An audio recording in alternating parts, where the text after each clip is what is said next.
Welcome to day 25 of poor to excellent communication transformation series. मेरे दोस्त, एक बात हमेशा याद रखना, जो भी इंसान को सच में करोड़पति बनना है वो इंसान कभी भी हार्ड वर्क करके करोड़पति बन ही नहीं सकता।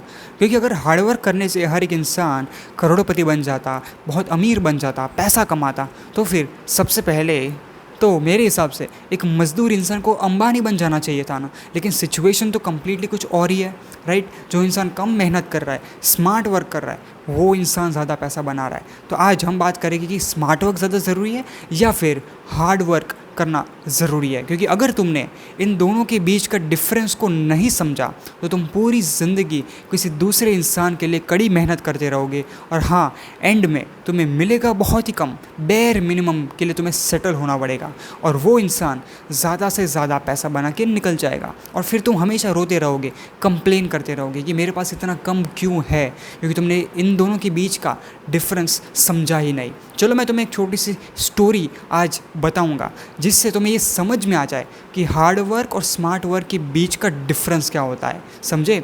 तो चिंटू और बबलू नाम के दो लड़के थे, ठीक है। और उन दोनों को एक छोटा सा और एक सिंपल सा टास्क दिया गया था कि तुम्हें कम से कम समय के अंदर एक गहरा कुआं खोदना है। जो पहला लड़का था वो बहुत ही हार्ड वर्किंग था, चिंटू। उसने क्या किया, उसने एक फावड़ा लिया और बहुत ही तेज़ी से काम करना शुरू कर दिया, राइट। और फिर अपने दिमाग में ये सोचने लगा कि अब मैं बहुत ही जल्दी से इस काम को ख़त्म कर दूंगा। लेकिन कुछ ही समय के बाद वो बहुत ज़्यादा थक गया और थक कर वो बैठ गया।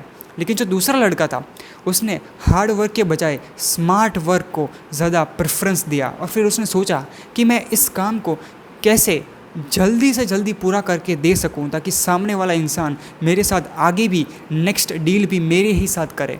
तो फिर उसने दिमाग लगा के 2 से 3 मशीनें हायर की, रेंट पे ले ली, और फिर उन्हीं से बहुत ही गहरा कुआं खुदवाया, और वो भी 1 घंटे के अंदर रेडी हो गया कुआं। और अभी भी वो जो पहला लड़का था ना, वो अभी भी मिट्टी में खोद ही रहा था समझे। तो यहाँ पे तुमने समझ लिया कि हार्ड वर्क और स्मार्ट वर्क कितना ज़्यादा इंपॉर्टेंट है। लेकिन स्मार्ट वर्क सबसे ज़्यादा इंपॉर्टेंट है क्योंकि उसी से तुम्हारी समय की बचत होगी। तुम सिर्फ इस हिस्से से तुम्हें काम लेना सीखना पड़ेगा, ना कि अपने शरीर के इस नीचे वाले हिस्से से, समझे। तो अब तुम मुझे बताओ कि तुम हार्ड वर्क करते रहोगे, पूरी ज़िंदगी गधे की तरह मेहनत करोगे जिसमें तुम अपने माइंड का कोई भी इस्तेमाल नहीं कर रहे हो क्योंकि गधा भी वही कर रहा है, या फिर तुम अपने दिमाग का थोड़ा सा इस्तेमाल करोगे और फिर एक्शंस लोगे, और इसी के चलते तुम एक स्मार्ट वर्किंग पर्सन बनोगे और ज़िंदगी में ज़्यादा से ज़्यादा चीज़ें हासिल करोगे। That's it.